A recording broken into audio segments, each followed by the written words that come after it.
If you're new to grants or just can't seem to get your application over the line, watch this. 5 things you should know that will improve your chances of getting that grant. Before we begin, let me introduce myself. My name is Grosse of the Community Entrepreneur, and I've worked in the grant space now for over 30 years, both here in Australia and overseas in the UK, working on European grants. I've worked on both sides of the funding fence, and I currently bring in millions of dollars worth of grants a year for my client base. At the moment, it appears that for every successful grant application, there are at least 4 or 5 or even more that are unsuccessful. Government departments are overwhelmed with applications, as are philanthropics, and they're finding it difficult and struggle to give feedback. We've been receiving messages of help from, or calls from help from businesses, not-for-profits that have not been successful with their application, and they are not sure why.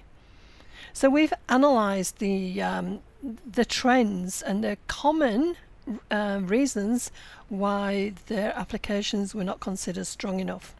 And I'd like to be able to present those as 5 areas that you should be looking at and be aware of, so that you, when you do apply for a grant, especially if you're a first timer, you're not making these mistakes and setting yourselves up for a fall.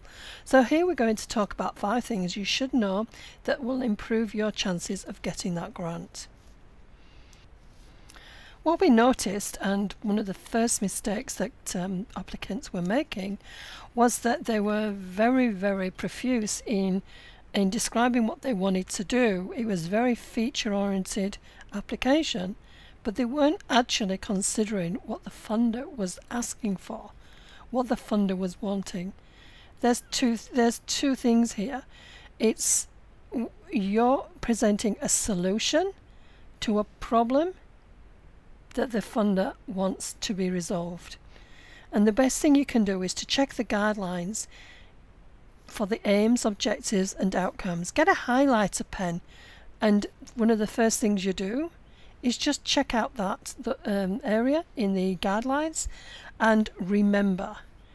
Isolate it, put it on your desk, on the wall, so that as you're writing your responses to the questions, you've always got those aims, objectives and outcomes in mind as you are writing your proposition.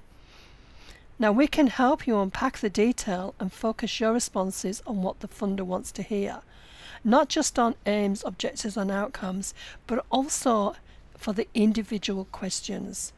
Now we say that all funding applications are different, but they're all the same, because there is a structure that's required, and we can help you to identify exactly what that structure is so that you can give the best response possible.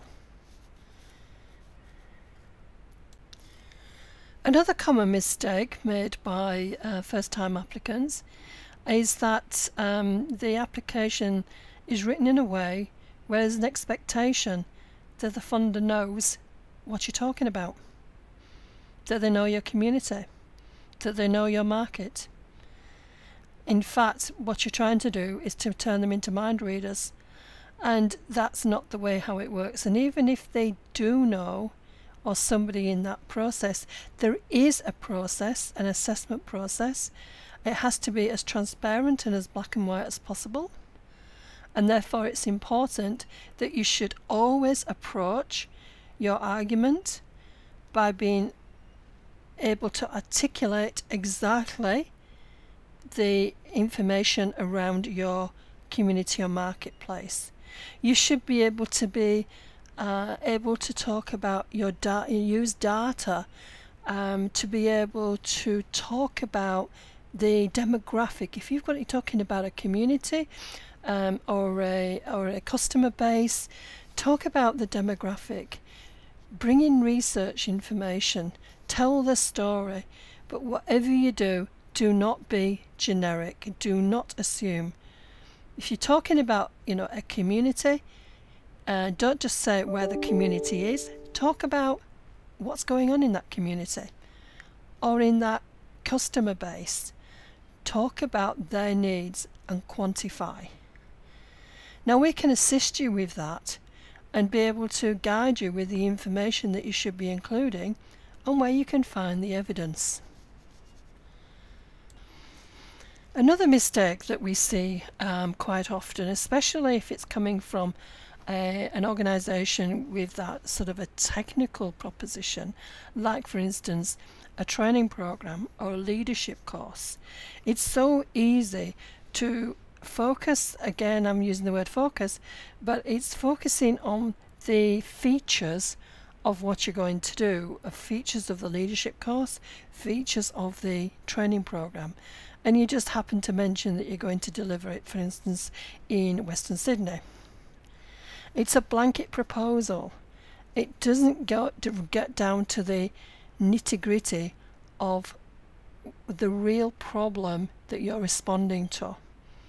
So you might say, for instance, that we're going to run this program for multicultural youth in Western Sydney, but you don't actually sort of relate it, specify it to the issues of the multicultural youth.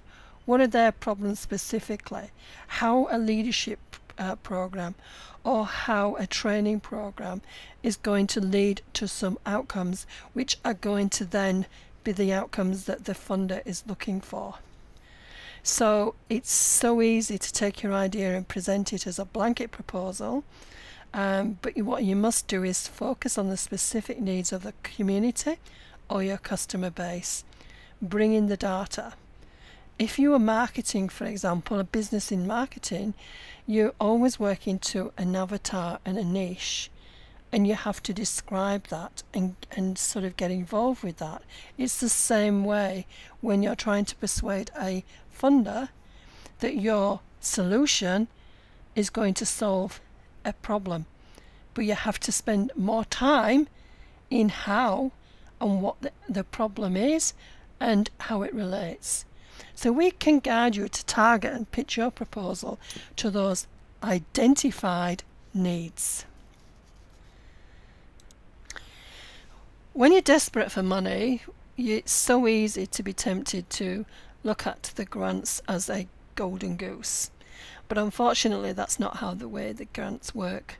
Grants are actually about creating and measuring change. So don't be tempted to look for funding for an existing program, because the funder will find out. Always focus on change, and it's project based. It will have a beginning, a middle and end, results and outcomes. So if you're not sure how your idea fits with the grant guidelines, we can help you get clear on what the grant is about and whether you should consider applying or not. It will save you a lot of time and heartache. Wouldn't it be great if there was a grant round that came around and you were already prepared for it? You're grant ready. There's a lot of work that you can do beforehand so that when a grant comes along, you can use the short time frame for applying to your advantage. You can spend that time in getting up-to-date quotes, letters of support, if you've got partners, more evidence of their participation and contribution to the project. If it's infrastructure, you've got more time to focus on getting the planning, permits, etc. So what we have done is we've developed the Get That Grant Project Planning app, which is available on our website and also in the app stores, and that enables you to put together a business case, get the idea out of your head onto paper. It covers some of the points of 1 to 4 in your planning process, so that when the actual grant round comes around, you don't need to spend so much time looking for your evidence base because you've already done your homework. We trust you enjoyed this presentation, and we invite you to check us out today. Come visit us at thecommunityentrepreneur.com or book an appointment, and together we can explore how we can help you.